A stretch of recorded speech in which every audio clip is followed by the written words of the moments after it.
Again, today we welcome back a longtime local resident and author, Mary Tonetti Dorra. For the last 45 years, this world traveler has carved out a pretty nice writing life that started as a research reporter in Rome for Time Life and has continued through 5 books: Beautiful American Vegetable Gardens, Beautiful American Rose Gardens, Demeter's Choice, a fictional work, Demeter's Choice, a portrait of my grandmother, which is fiction, which also received a favorable Kirkus review, which is essentially the Michelin guide of book reviews. She followed that up with Two Lives. It's a memoir, Two Lives on 4 Continents. I believe we have 1 copy of that. It's a double memoir in 2020. And now we are pleased to see her back into the world of fiction with her latest book, I Am a Portrait, Flash Fiction and Other Short Stories, which she will share with us today. We are so pleased to welcome back Mary Tonetti Dorra. Thank you, Mike. Well, thank you all for coming.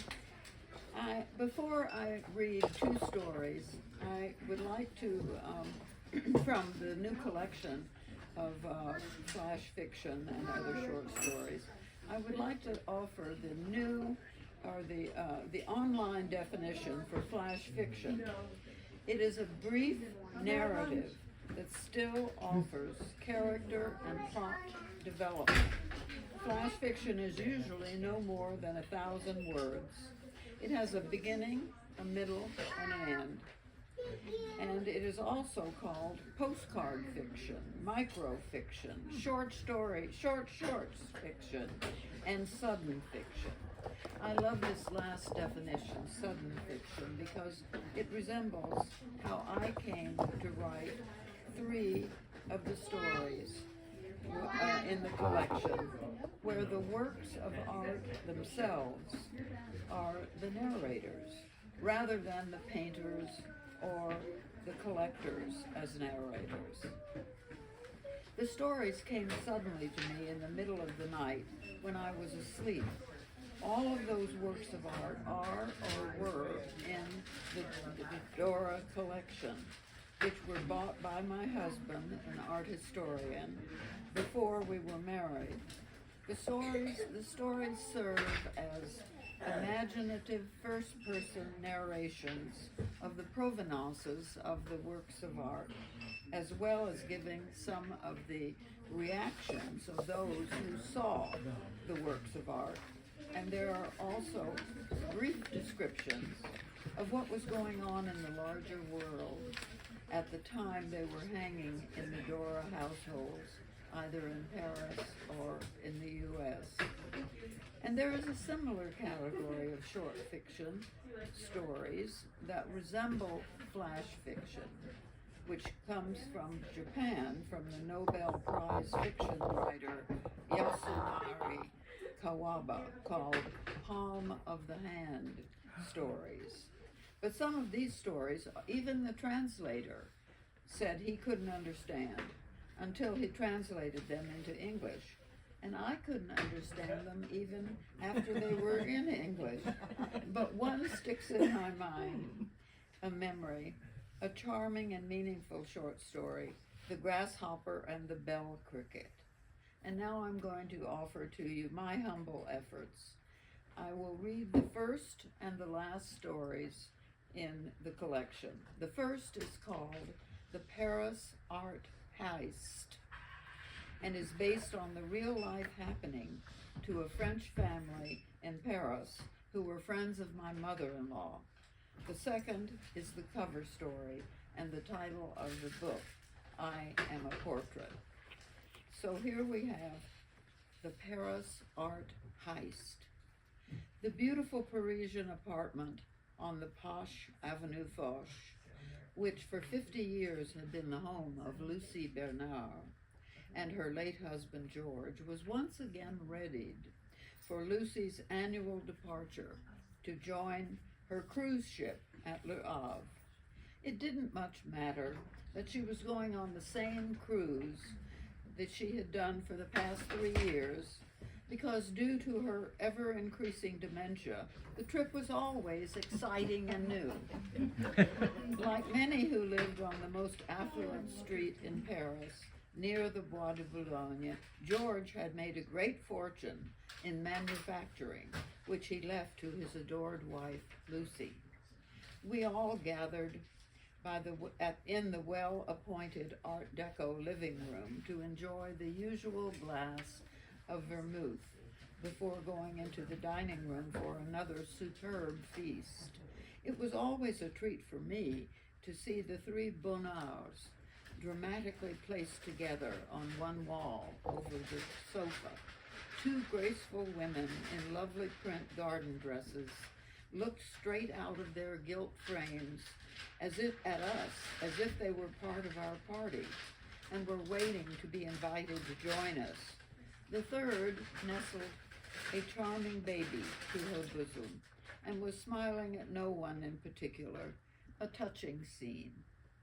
Lucy's two adult daughters, Yvette and Jacqueline, and their husbands, together with the two of us, Henri and me, were always invited for the festive last luncheon before the chauffeur arrived to take Lucy to the airport.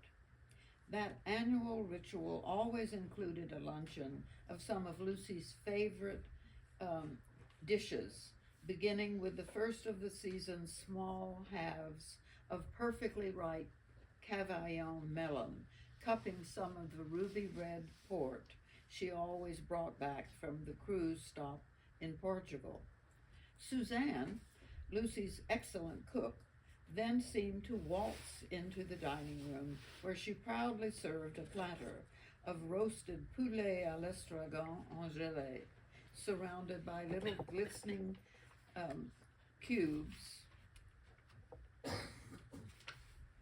of jellied chicken broth and roasted fingerling potatoes next to nests of bright green haricot vert.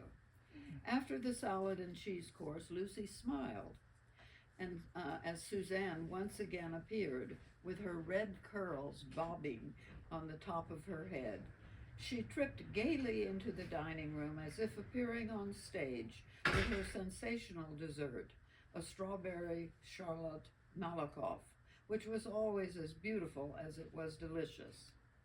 It was sad to say that the Avenue Foch, so quiet during the August month of departures from the City of Light, had recently become a target for thieves, focusing on the empty apartments where everything of value was plundered. The Paris police were at a loss in anticipating which apartments would be the next to be robbed.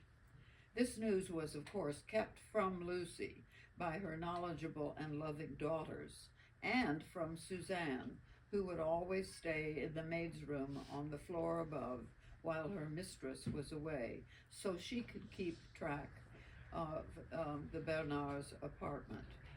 Suzanne dutifully checked the apartment every day. Only 2 days after Lucy had departed, Suzanne entered the apartment as usual and gasped when she saw that the three Bonards had been removed from the wall, leaving only the faded marks indicating where they had been. Nothing else had been stolen, she reported in tears to Lucy's older daughter, Yvette, whom she called immediately. Yvette tried to console the distraught Suzanne on the phone by saying that she would be over that morning, and she herself would report it to the police. Space break. When the police arrived, Suzanne was still in a very frightened state, despite Yvette's calm manner and her attempt to soothe the weeping servant. Yvette produced some photos of the missing paintings for the police, who said that even though the photos might be helpful, they were still not hopeful of getting the stolen works back. The chief investigator continued, "This kind of robbery has been going on for the past week, and I'm afraid there are no clues. Some of the other houses on the avenue have been robbed of similar works of art." Suzanne looked frozen as one of the policemen turned to look directly at her and volunteered. "It looks like an inside job." Yvette held on to Suzanne's arm while addressing the policeman sternly. "I don't believe that could be possible here. I'll fill out the report if you leave it with me, and I will return it to the police station this afternoon." She led the men abruptly and ceremoniously to the front door. As they left, one of the officers again turned to face Suzanne, and with a sly wink, he tipped his hat and smiled. "Au revoir, madame, à bientôt." Although at the time I didn't think it was more than a flirtatious gesture, it occurred to me later that the officer was trying to suggest that Suzanne was somehow complicit in the robbery.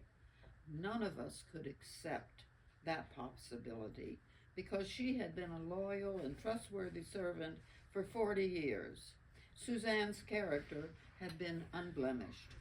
What did surprise me was the lack of concern on the part of the Bernard daughters. Those paintings had been valued at over 2 million francs. When I asked Yvette if they had adequate insurance, she hesitated at first and smiled. "Yes, the Bernards are definitely insured." She continued, "But what is even more important is that Jacqueline and I, motivated by caution, had arranged several years ago to have the originals placed in the bank and had excellent copies made, which we ourselves hung. No one could tell the difference, not even Lucy." That's the end of that. Now, the last one, which is on the cover of this collection, is called "I Am a Portrait" by René Portocarrero. When the Cuban artist Portocarrero first painted me as a clown in Havana before the revolution, even though I was only 14.5 inches by 10 5/8 inches, a gouache on paper, I was shown there in a very successful gallery when a lovely Egyptian Jewish woman saw me on her first trip to Cuba. She looked into my eyes and could see on my soul. Although Portocarrero gave me a fixed smile, she could see that there was a sadness underneath that smile. She understood me, bought me right on the spot, and took me to her apartment in Paris, where I remained for the next 20 years. Except for a smiling fat Buddha in porcelain, there were no other works of art in the library of her comfortable apartment in the 8th arrondissement, across from the Parc Monceau. I oversaw her small dinner parties, her charming Parisian friends who came for tea and conversation each afternoon at 5. There were many important people who had moved to Paris from Alexandria and whom she entertained. Her husband had moved to New York, where he was a successful doctor, but she preferred to remain in Paris for the time being. Eventually, I saw her son, who came regularly to visit her from London and later from Boston. In the 1970s, after he was married and had 2 daughters, he brought his whole family to live in the apartment while he did research on Impressionist painters. I saw those girls grow up and watched them entertain in the early years their French friends, play cards, laugh, eat gummy bears, and tease each other. Occasionally, one of them would look at me and inquire,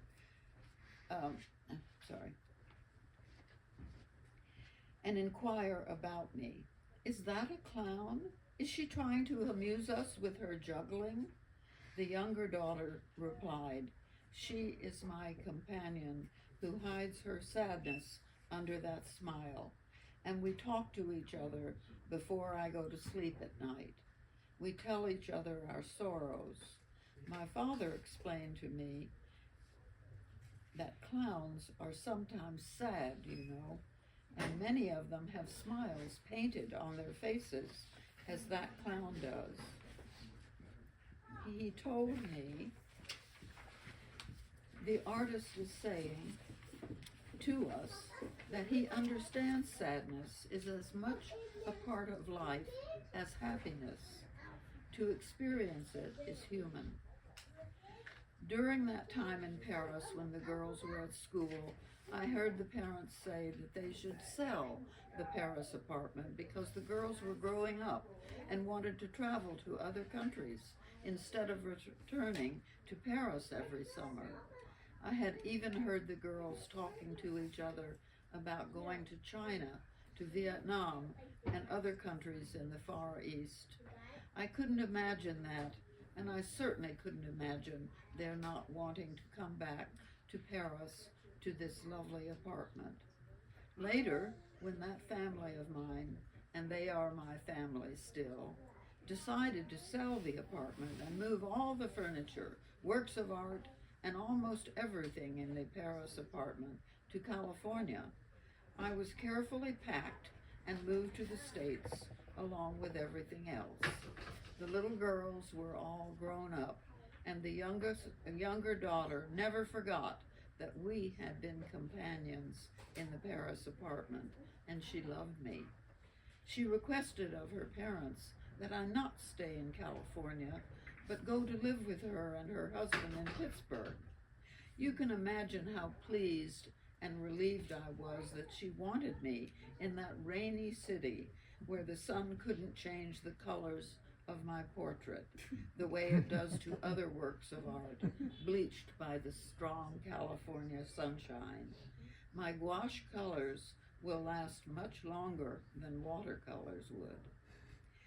The Pittsburgh winters agree with me, and I believe my creator, Porto Carrero, would be happy to know that I am in such a pleasant, comfortable place where my owners take care of me and appreciate me, whether I am smiling or hiding my sadness when I'm not so happy.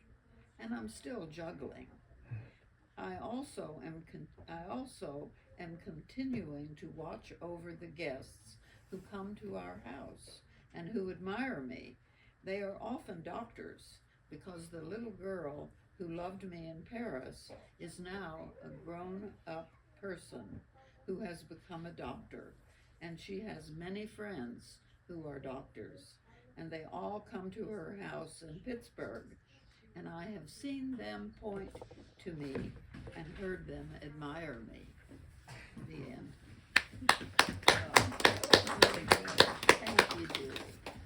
Now, if anybody has any questions about how I came to do these short stories, after having written mostly nonfiction for most of my adult life. You spent a lot of time in Paris. What? You've spent a lot of time in Paris. Yes. And I'm wondering, were the ideas collected when you were in Paris, or did you actually think of them after you moved away from Paris? Afterwards. They all came to me in a relatively short time, and that's this past couple of years. And we were in Paris for, I don't know, off and on more than 50 years, I guess. Mm-hmm. But it was the genesis for some of the stories. And certainly the works of art, there are 3 of them in this that I write about that have the narrators are the works of art themselves, not the painters or the collectors. Okay. And they tell about what was going on in the world during the time they were hanging in the Dorra collection. And so that way I got a little historical with the things that were going on. So is she in Pittsburgh? What? Is she in Pittsburgh? Yes, With Amy? yes, with Helen. With Helen, sorry. And she still enjoys them. She did not want us to sell. There are another couple of paintings that we did sell because we needed to educate our children, and we got some money from selling those paintings.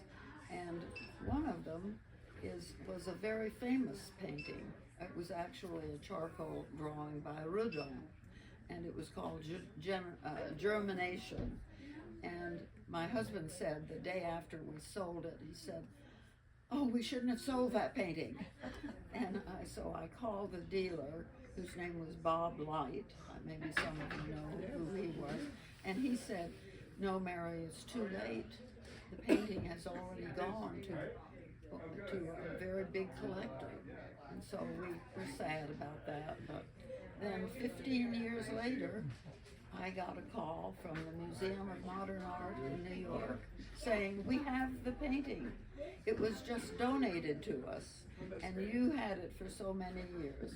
And I was so happy that it was in a place where so many people could see it. And that's in this book, and it has the picture of it. So it's a collection. Do you still have an extensive collection in the family? I'm just curious. I'm sorry, I can't. Do you still have an extensive collection in the Well, Dorra collection? It's not as extensive as it was. Yeah. And it's scattered a little bit. Some of it is in my house at Val Verde, and some of it is in Pittsburgh. And in the Museum of Modern Art. Nice. Yes, it is. So do we know anything about that lady, the woman whose portrait is a clown? It is? The clown. Yeah. No, we don't know anything. That was just Porto Carrero. It's a fiction. You know, he liked the idea of a female clown juggling, and I was delighted that the new director of the Santa Barbara Museum of Art is from Cuba, and she knew this painter, and she was so pleased that we had it here in Santa Barbara. Where is this painting now? In Pittsburgh. It's in Pittsburgh Yes. still. Okay. Wow. So I hope that this will entice you to read some of the other stories that are in the collection, and I will be signing some books if you'd like to purchase it and read some more. One of the people throughout the past 10 years, I guess, or 6 years, people have said, "Well, you should write about the retirement home where you live." And I thought, no, I'm not going to do that. My friends wouldn't like it. Are you? No, well, there are a couple of stories here that I put people, the characters I knew from the outside, I put them in a retirement home. And one of them was a lepidopterist, and he was a butterfly collector, scholar, and he specialized in blue butterflies. And it's a love story about two older people who fall in love. Is that in the book? Yeah, that's Is that in one the of book. stories? Great. Sounds very He intriguing. actually had a marriage not too long ago. Oh, that's Yes. so. Birdie. Oh, Yes. that's so The cool. first one since I've been there almost 11 years, and that's the first one. I'm surprised that that's only the first. Yes. Well, there have been some Romances? relationships, the people that travel together. Right. They haven't bothered to No, make it official. But this is a real love story. That's Yes. very romantic. I love it.